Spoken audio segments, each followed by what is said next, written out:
নির্বাচন কমিশন ঋণখেলাপি ও দ্বৈত নাগরিক কাউকে নির্বাচনের সুযোগ দিলে রাজপথের আন্দোলন এবং আইনি লড়াইয়ের হুঁশিয়ারি দিয়েছে এনসিপি। শনিবার রাতে ব্রিফিংয়ে দলটির নির্বাচন পরিচালনা কমিটির চেয়ারম্যান আসিফ মাহমুদ সজীব ভূঁইয়া সতর্ক করে বলেন, ইসি কোনো দলের প্রতি পক্ষপাত আচরণ করলে কমিশন পুনর্গঠনের আন্দোলনে নামবেন তারা। জানাচ্ছেন মোহামিনুল খান অপু।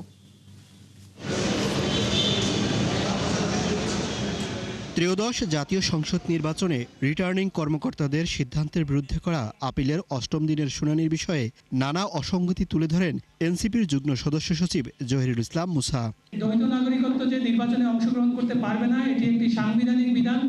সাংবিধানিক বিধানের ব্যাখ্যা দেওয়ার এখতিয়ার সংবিধানের যারা রক্ষক, সংবিধানের যারা গার্ডিয়ান রয়েছেন, বাংলাদেশ সুপ্রিম কোর্ট, তারাই দিতে পারেন।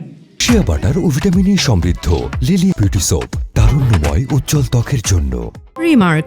এবং ইতিপূর্বে বাংলাদেশ সুপ্রিম কোর্ট আপিল বিভাগ পর্যন্ত এই বিষয়টি সেটেল হয়েছে যে দ্বৈত নাগরিকত্ব ত্যাগ বলতে তখনই বোঝাবে যখন সংশ্লিষ্ট দেশ তার আবেদনটি গৃহীত হয়েছে মর্মে গণ্য হবে।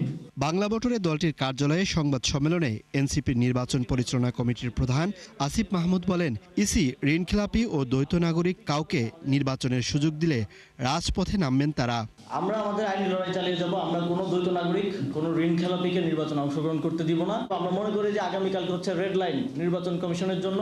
যদি তারা সেখানে পক্ষপাতিত্বের কিংবা কোনো ফাঁকফোকর দিয়ে ঋণখেলাপি এবং দ্বৈত নাগরিকদেরকে পার করে দেওয়ার চেষ্টা করে, তাহলে আমরা এই নির্বাচন কমিশনের বিরুদ্ধে অ্যাকশনে যাব। হুঁশিয়ারি দেন, কোনো দলের পক্ষ নিলে কমিশন পুনর্গঠনের দাবি তুলবে এনসিপি। প্রয়োজনে কিছুদিন দেরি করে হলেও একটা সুষ্ঠু নির্বাচন আয়োজন করাই, যেন তারা একটা নির্বাচন তাড়াতাড়ি আয়োজন করার থেকে সময় নিয়ে একটা সুষ্ঠু নির্বাচন আয়োজন করাটাই থাকবে আমাদের মূল প্রায়োরিটি। বর্তমান নির্বাচন কমিশনকে কোনোভাবেই বিগত 3টি নির্বাচনের মতো যেন তেন ভোট করতে দেওয়া হবে না বলেও ছাপ জানিয়ে দেন এই জুলাই যোদ্ধা। আমরা কোনোভাবেই একটা যাচ্ছেতাই নির্বাচন আয়োজন করার সুযোগ দিব না। মোহামিনুল খান অপু, ৭১, ঢাকা।